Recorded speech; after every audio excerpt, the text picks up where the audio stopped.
Wholeness and welcome. This is Josh Dippold from Integrating Presence, and today I have Tracey Whittet with me today. Tracey, what's going on? Hey, thanks for having me. It's great to be here. Well, Thanks thanks for for, joining. So, since we haven't talked much, what I usually like to do is throw it back to the guest and say, "Hey, who's Tracey Whittet, and what do you do?" wow. So, my name is Tracey Whittet. I live here in Santa Fe, New Mexico. I have worked in corporate America for 40 some years over that. And I kind of retired last year in April and began doing what I've always done on the side, energy work. And I have offered Reiki, access consciousness bars, axiotonal. I mean, all of these different, theta healing, all of these different works, healing touch. And then what I realized is that everything that I do when it's in energy work boils down to, I guess, a unique gift I have, which is to share what I hear and I see, whether I'm touching the person or we're doing it like this, long distance. Either way, it works fine because it's all energy. So I've always been fascinated and interested in energy. And one time I was working with someone. I lived up in Colorado when I was doing Reiki with her, and I heard the word transmosis. I'm like, what's that? So I wrote it on my whiteboard behind me. And I asked all these channelers, I've asked all of these people that could know, and nobody knows. So I researched it. And this is what spirit, but nobody could tell me. I mean, it's like like transformation, it crosses a barrier, whatever. Osmosis crosses a barrier. And I think what happens is that transmosis, well, this is what spirit told me, because I just went, fine, I'll ask myself. And I'll read it to you. And I don't talk like this. Transmosis is an unconscious transfer and assimilation of higher energies to raise the recipient's energy to equal the source energy. So what works is, so this is what I do now full time. And I'm also an author, a co-author with a book called The Magi Within. And now I offer transmosis healing sessions. And I also hear sentences. I meditate, contemplate every morning. And I hear a sentence that keeps repeating. So I write it down in my journal. And then the next sentence comes. So it's like quatrains, there's 4 lines. So it's like divine inspiration. So that's kind of me in a nutshell before I ramble on. No, there's plenty to unpack there. I guess where I'm curious to start is what kind of got you interested in energy work? Have you always been, um, conscious of energy or being able to tune into it? Or I guess what sparked your energy to make that, a focal point of your life and work too? I guess I'm designed this way. I don't know. It's kind of like I always say this, like a fish in water. I didn't know I was intuitive. I thought everybody thought and felt the same way I did. You think you're in a functional family and then you find out that you're not. Things like that. Like you don't know any different until you have contrast. And I think when I was about 18, I lived in Annandale, Virginia, in a neighborhood called Camelot. And there was a woman that I was introduced to that did reflexology. Like she rubbed my feet. And like I remember her pushing on the middle of my big toe. And it was like, woo, yeah, you got it. That's the pituitary gland. Okay. And so she offered a class every Sunday at her house, and we studied A Course in Miracles. Have you heard of that? Oh, yes, yes. I've got a buddy who's just now getting into it. Yep. Yeah, it's great. It's great work. I mean, it like takes your ego and puts it through a ringer. It's kind of like spiritual psychotherapy. And so I was introduced to many things energetically through that work. And Jerry Jampolsky wrote a book called, what was it? Love is Letting Go of Fear, long time ago. And it was part of the A Course in Miracles work, but it was working with people who were um, family members who were close to someone who was in the process of consciously dying. So I did a lot of work with that. And so, looking at death and looking at the impermanence and wondering about that mystery. And anyway, Diet, my first teacher, I guess, I realized that not until like 35 years later that she was my first teacher, this neighborhood woman that would have Course in Miracles classes at her house every Sunday night. We would meditate, and then we would discuss what we read that week and how our ego was up in arms and all of that. How does this make sense? What do you mean nothing in this room is real? That kind of thing. So I took Reiki on her advice, and kind of remember them saying, if you don't use it, you lose it. I thought, okay, so I must have lost it because I haven't, used it. And almost like 9 or 10 years later, I took it again, Reiki 1 and Reiki 2. And I was like, oh, I didn't lose it. I don't need to, take it again. So I've always been interested in natural health, alternative health, herbs. Who is a 18-year-old laying around at the pool reading a book about what your doctor didn't tell you about nutrition? It's just like a natural, innate interest. And I remember my mom saying, why are you into all this stuff? And I'm like, I don't know. I just am. I just like it. And we are energy, right? I mean, it's eternal. I'm really interested in soul. There's so many words for that.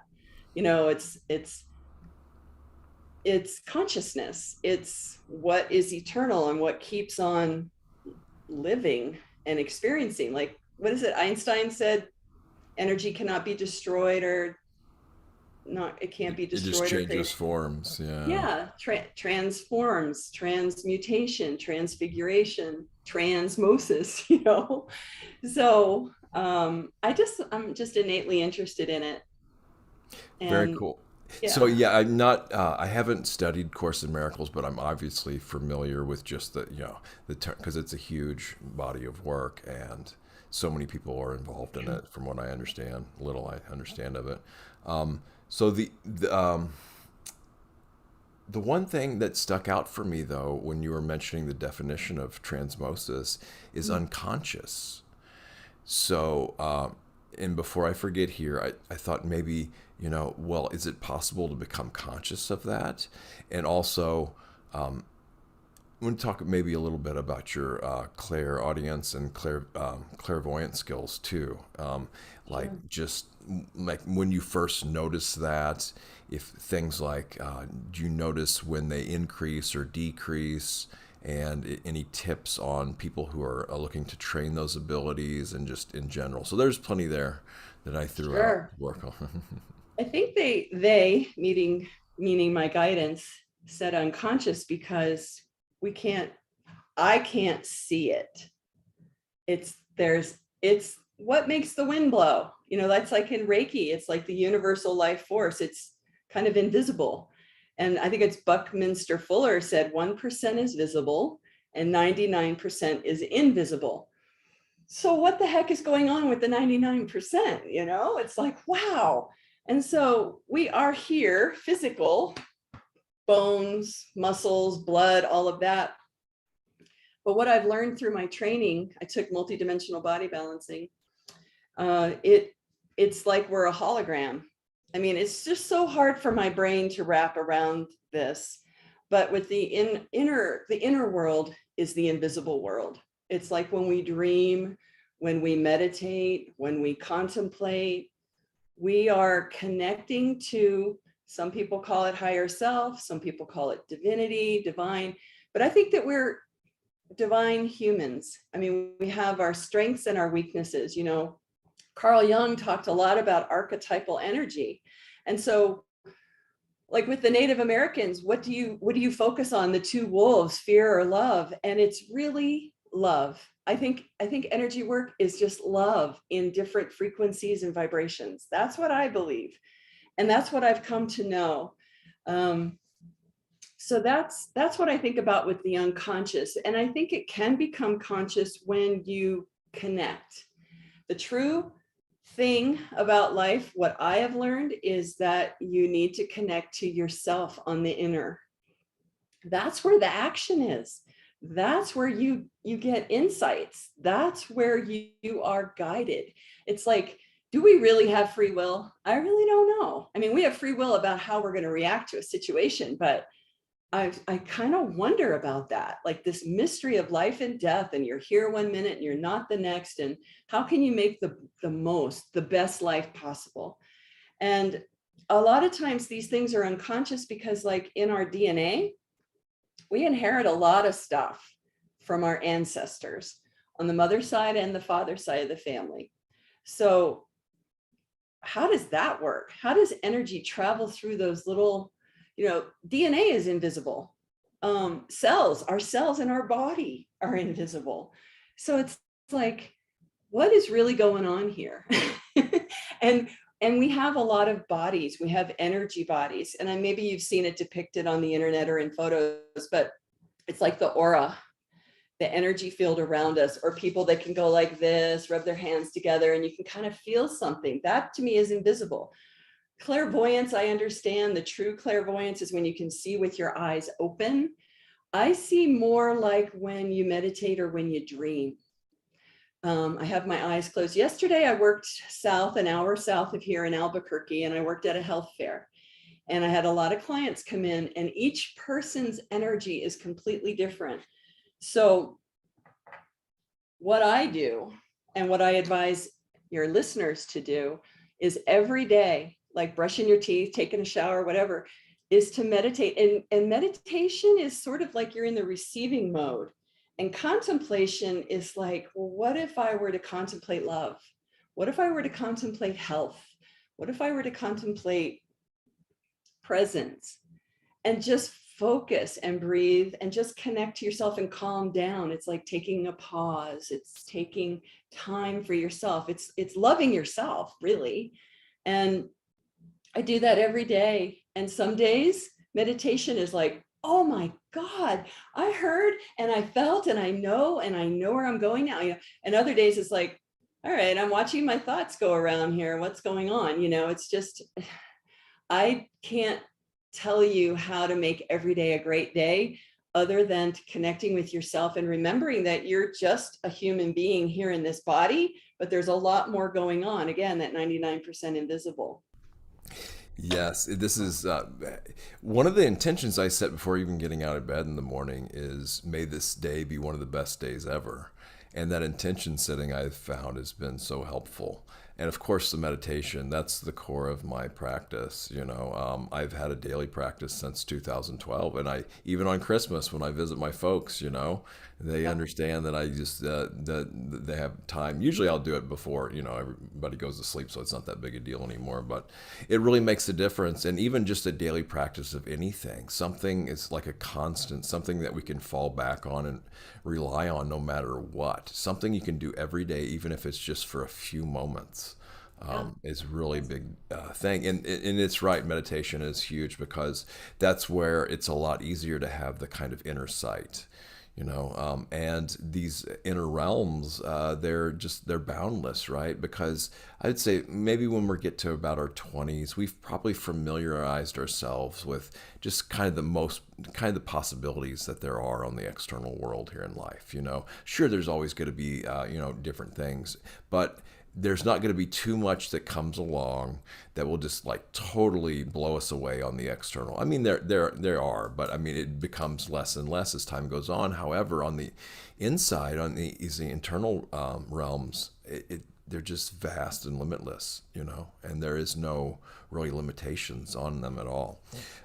So you mentioned free will. My understanding kind of this is that or one way to look at it, I guess, is like you said, we do have a choice of how we respond to things. I would say the other choice we have is how we view things. So we can, yes, we can change our view, right view.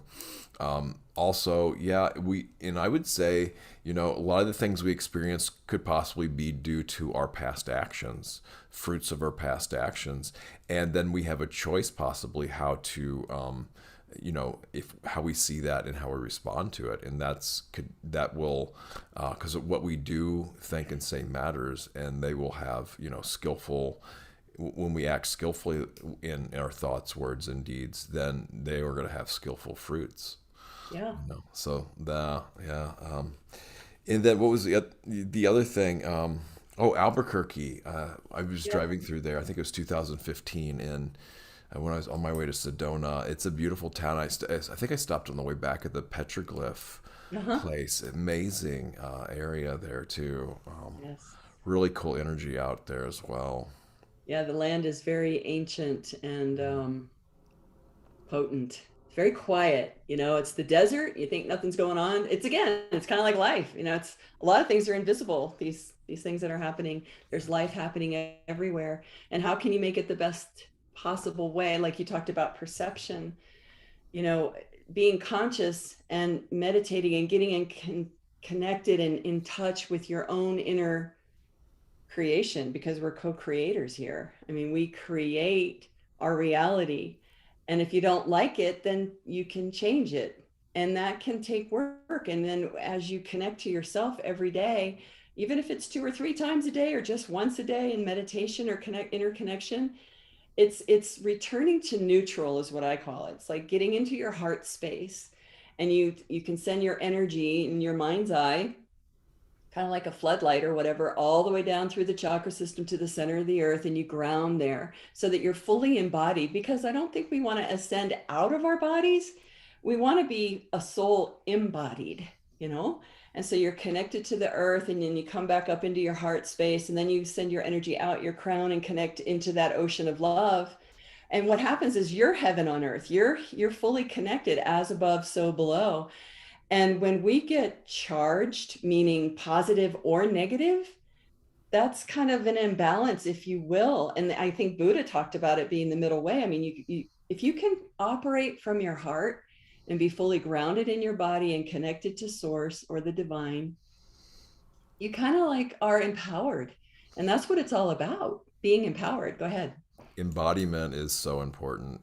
It's I would say it just takes constant effort for me to be in touch with my body and be embodied, but it is so powerful and so necessary too. And that peace you talk about, the that kind of neutrality.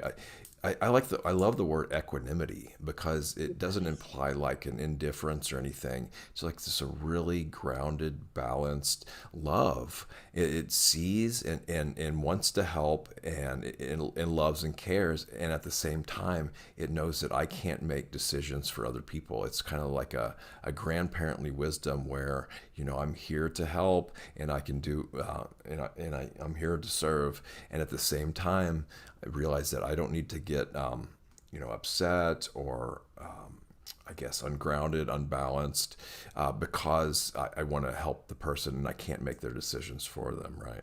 I guess that's one way to look at equanimity. It's a beautiful heart quality. It is. Yeah, definitely. So let's talk a little bit about your process, if you'd like, with Transmosis healing. Would you like to say Sure. anything about how that works and how you help clients, and yeah, or maybe give examples of what folks do when they come to you and how you work with them with this modality? Sure. Thank you. Yeah. Hmm. So it's holistic. So physical, emotional, mental, spiritual. And I'm sure there's many other dimensions that I can't see or connect with, but I ask people, what do you want to work on? If you could have whatever you wanted, physically, emotionally, mentally, spiritually, what would you like?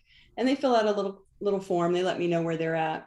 Then I take everything that I've learned, and I've in multidimensional body balancing. I learned that up in Boulder, Colorado. You there's so okay, so like reflexology is for your body, and access consciousness bars, there's points on your head, is for your life.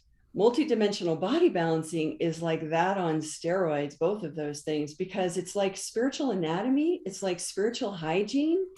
So if we do have all these other bodies, physically, emotionally, mentally, spiritually, a soul body, all of this, then it makes sense to me that our ancestry, our DNA and such, we have energies that aren't even ours, that we think are ours because we think and feel within our own psyche. And so sometimes people come to me and say, I don't know, whatever spirit says. I was like, really? So, and that's okay, because they might not know. And so what I've done, and I don't think anyone can see it, but I've created a map, and it's got everything in the universe that it could be from multidimensional body balancing. What's going on with that person? What's the issue? What's the primary, secondary? What's the core issue? What body? And a lot of us have wounds and disconnects that are conscious or unconscious. And 80% of the time, they're in the endocrine, the chakra, or the nervous system in our physical body. But what if it's in your causal body, which is a body that is like where you store all your memories and things? Or what if it comes through? What if you have a wound that your ancestors had, 90 generations back? And it's, there's light and dark. Light is 10, 9 to 1 could be the dark. And the dark never prevails. The light always prevails. So what happens is they tell me what they want to work on, the client. I get what I get, and then we consecrate the session. So if I was working with you, Josh, I would say, I would like to call in Josh's guides of 100% pure divine light. I call in my guides of 100% pure divine light. And I ask that I be a pure divine vessel of truth, wisdom, and healing love for Josh's highest and greatest good, for himself and for all concerned. And then I ask us to put our personalities and egos outside of the consecrated space so that we can be as close as possible to pure divine consciousness. And then I ask, show me what can help Josh for his highest and greatest good. And then they'll say, like, I'll hear, because you asked me about clairaudience, I kind of hear a thought, but it's like, I'll get a clue. And it's like astral body, endocrine system. Okay. And then I use light tools. We don't remember how powerful we are with our words. We are energy. We are this light and sound, this vibration, everything's vibration. And so it's a consecrated, loving experience where I seem to go into a channel mode. It's kind of like, you want this, I got this. And then that channel of your highest and greatest good and what our guides of 100% pure divine light suggest. And I don't do the work, but I get to say it in like the one voice of what the energy is saying that would help you. And we use the light tools like the violet consuming flame, the purple transmuting flame. And then, like the universe doesn't like or likes a vacuum, likes to fill it up. If we clear stuff out, then we want to fill it up with liquid golden light to heal and seal it. And it's like, if you ask the chakras to partner up and to have the front to the front and the back to the back, they do it. And I had proof of this because I have a clairvoyant friend who sees. I can kind of have a sense, like clairsentient maybe, but she could see. And everything that I was getting to say out loud, and I record the session and then I email it to someone so they don't have to pay too much attention. They can just receive. And I've heard just people feel lighter, they feel better, they feel healthier. And I think that if anything manifests on the physical, that it might have started further out, like in your spirit body or your mental body. Like if you had constant thoughts over and over again that are kind of negative, that might imprint into your bodies. And you want to clear that out with light and sound. And again, I don't do it. I just work here. So that's my unique gift, I think, is that I can kind of like pull us all together and have the light and the sound. The sound, I guess, is my voice to clear it out. And I sometimes use like rattles to shake energy up, or tuning forks to activate the pineal gland and things like that. So it's actually very grounded, sacred work, and it helps people clear out stuff that is no longer serving them so that they can do what they came here to do. They can be Very fully cool. present. Yeah, thank you. Yes, it's a lovely way of working. It brings up some other things to mind here. Energetic hygiene, which I feel is super important. Like I mentioned that we, when we were chatting back and forth in text, that we clean our house, we wash our bodies, wash our clothes, but energy needs we need to address it on an energetic level too, even if it's just like smudging with Yeah. sage or whatever works wherever you're living. Yeah, just an intention can do that too. There's so many different ways of. I guess it just depends on what is most effective. What are you more likely to use? Does a certain place or certain situation call for something else? Yeah, it's different causes and conditions. It doesn't have to be complicated at all. You can just find something you like and yeah, stick to it. What's the common denominator? Our own consciousness, Absolutely. right? Yep. And as we can elevate that Mhm. and be of service to ourselves and to all of us around us, whether it's plants, animals, children. It's kind of Pollyanna-ish. That's my own word, but it's like, being the best that we can be here to serve the whole. So be And bec- that love. Go and ahead. because we're interconnected, when we do self care and take care of ourselves, and especially if we're conscious of it, that we're all interconnected, right? That one thing really can't exist without another, and you know how kind of interdependent we all are on each other. So when one heart is loved, all hearts are loved. Oh, that's beautiful. Yeah, Yeah. it is a beautiful thing, and we just you can't really believe that from me saying it. You just have to kind of feel into it and see it for yourself, right? Yeah, definitely. It's our own intuition. It's our own inner path. I mean, we came in alone or empty, and we could go out alone and empty. Meaning, if you're empty, then love can come in. I don't remember what happens when you pass away, or I haven't had a near-death experience that I recall where I saw the light or any of that. But consciousness is very interesting, and it's what I realized, and I try and control as best I can to be positive in all of this, but I'm not in charge. The universe, the energy is in charge. That divine force that brought us here, that will take us out, if you will, when it's right. Control is kind of an illusion, isn't it? And Yeah. just that emptiness, it seems like there's a underlying compassion to it. You know, it's just like it's not really separable from this compassionate It's thing that comes presence. along with it. Yes. And you know, you were talking about light, and I heard the definition that the only darkness is ignorance. And it really put things in perspective, because when that ignorance goes away, there, you know, it's like bringing a bright light to a room. It doesn't matter if it's been dark for, you know, eons. It just takes an instant of that light to Yes. light up the whole room. And Yeah.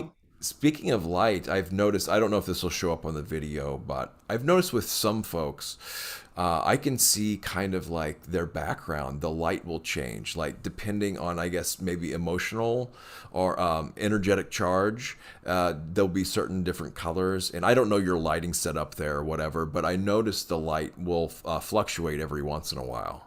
Interesting. Yeah, it is. So I don't, it's weird because I don't really I can't really, super rare for me to notice that in real life. So I don't know what's the technology. Who knows? But Yeah. Or it's your own ability to see into something. I don't know.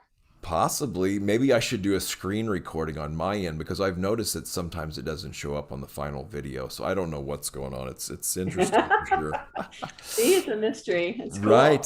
cool. And one other thing I remembered was about our genetics, our, you know, our DNA, and how we're the ancestral trauma that a lot of us are here to clear and heal, to the epigenetics. So too, and this is science is just now kind of really getting into this more so, that Yeah. you know our environment does matter, who what we're around, and just people we interact with too can have an effect on the epigenetic level, which can go in and have an effect, I guess, on the DNA. I'm not exactly sure how all that works. I just know, yeah, epigenetics is a huge field now. Well, the cellular membrane reacts to what's around it. And what if that's a microcosm of the macrocosm? What if everything is interconnected? It is interconnected, but if I can say that when I'm around energy that doesn't feel good, I contract, I go within. But if I'm with like-minded people, so to speak, where I can be myself or feel like I can be myself, I give myself that choice and that freedom. I can expand and be giddy and goofy, and I'm sure my cells are electrically alive and magnetic and love it. And when I work with people, sometimes it's actually like I see the in my mind's eye, each and every cell has a soul, and each and every cell gets like the nucleus gets like golden, and it like comes alive, it gets all cleaned up. It's like the soul's going, yay, I can be here, this is great, I can have fun, I can be free, I can live, I can express, I can be who I really am. And that's what's so beautiful about the work, is that you can clear out all of that stuff that's not serving you from your ancestors. And what's so beautiful is you can take that whole generational line, put them into a holographic separation room, because we don't want to touch it, bind and gag all that dark energy that was trauma. We don't need to know the story, and transmute it, and then send it off to where it's earned the right to be.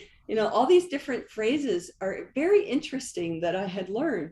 And then you just bring them back to present time, because what happens is that energy gets stuck in the past. They're not present. They're then stuck in that fight, flight, or freeze. And when you can release the dark, transmute it, and let them go back full of light and happy and free, that works both ways, forwards and backwards, because it's not linear. It's all one thing. So it's like we contribute to support consciousness, soul, our existence here. And I think that some of us are here to assist others and help them on their journey. And I don't know why, but I kept getting the impression that I needed to show you something. Sure. So my girlfriends and I, two other ladies and I, wrote a book called The Magi Within. And it was a workbook to assist people to work with themselves and connect with their intuition. So it's a workbook from like A to Z. And A is awareness, Z is 0 point, K is kindness, but P is presence.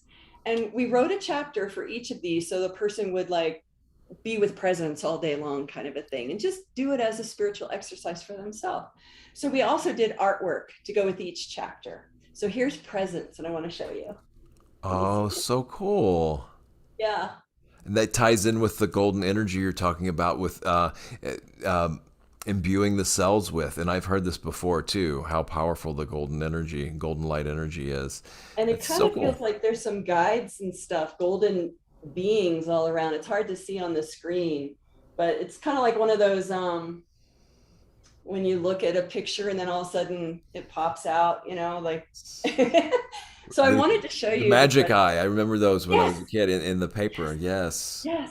So I just wanted to show you Well, presence thanks because for it's so, sharing that. yeah. It's really cool.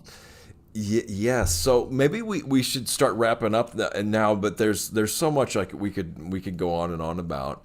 But what would you like to leave folks with? And then also, if you have any events coming up, how people can reach you on social media, your website, how people can book sessions with you, that type of Okay, thing. thanks. Yeah. Yeah, I since I said I just started last April doing this full time, I'm learning how to do all the social media stuff. And I had my own personal page, but I just now recently created a page called I guess it's facebook.com Transmosis Healing, all one word. And what happens is I have a website, Tracey Whittet, Traceywhittet.com. And on there, you can read my quatrains. You can schedule a session if you're interested.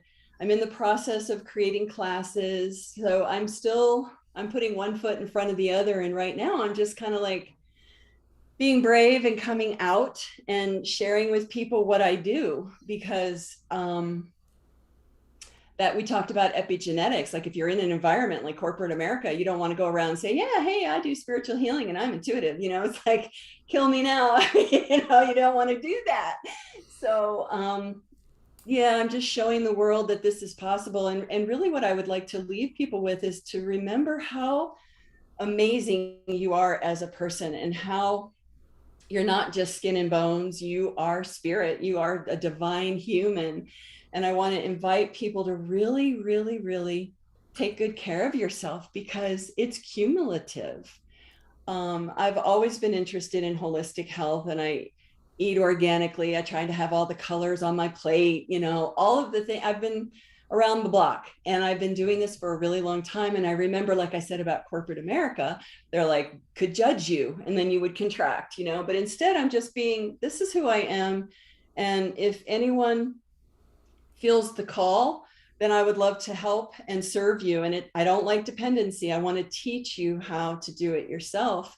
And that's where I'm going, is to empower the world. When I'd like to leave a legacy on the planet that, oh yeah, transmosis healing.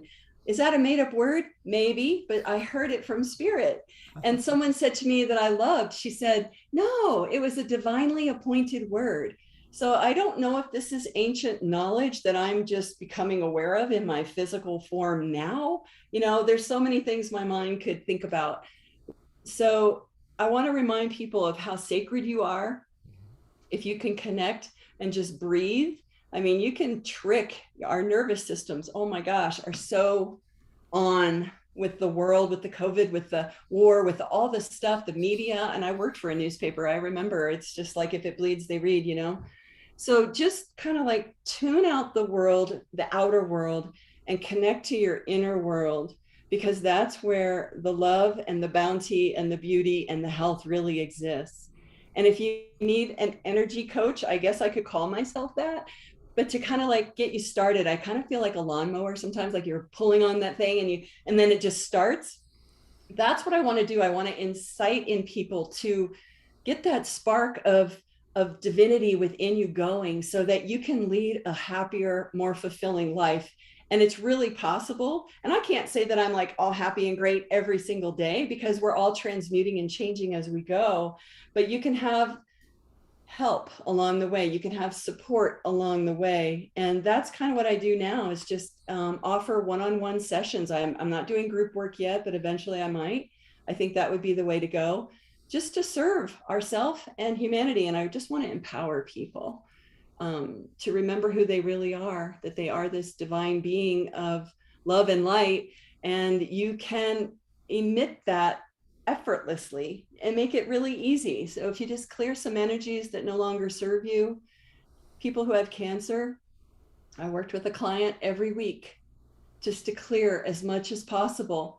And people who just need a jump start once a year, twice a year, every quarter. There's no like prescribed amount. I don't tell people. I empower you. This is when I need to have help again. So TraceyWhittet.com, and you can schedule a session. Beautiful. And it's just so lovely to have you on and sharing your energy with us too. Oh, And this empowerment, encouragement is so important, because we're so, at least I know I am, the negativity bias. So we can just take extra time and effort to encourage and empower each other. And I think a lot of the times the sessions are they can be validating to people, and yeah, just to have that connection too, and actually experience how powerful these things are for ourselves. And I also tell people about the what is it, who aren't really energetically sensitive, but you gave good examples there about that, about the contracting and expanding. I just tell folks, just think about a neighborhood, going into a neighborhood that you just really love and you just feel so at home and at peace and ease. And then think about going into a neighborhood where there's broken glass, there's a lot of crime activity, and how you feel so much differently there. And I mean, it's really noticeable and palpable. I don't think I've really met anybody who doesn't notice a difference energetically there. right. It's like having a splinter in your finger and you just let it go, and then it gets deeper and deeper. And then when you actually release it, oh my God, why didn't I do this sooner? And I hear these stories too about folks who they're just coming out now with the spiritual stuff. And stay tuned for an announcement from me about something similar with somebody I'm going to be working with too. And it does seem more and more common. And this is just, it warms my heart, and it's full of joy now. And unfortunately, folks,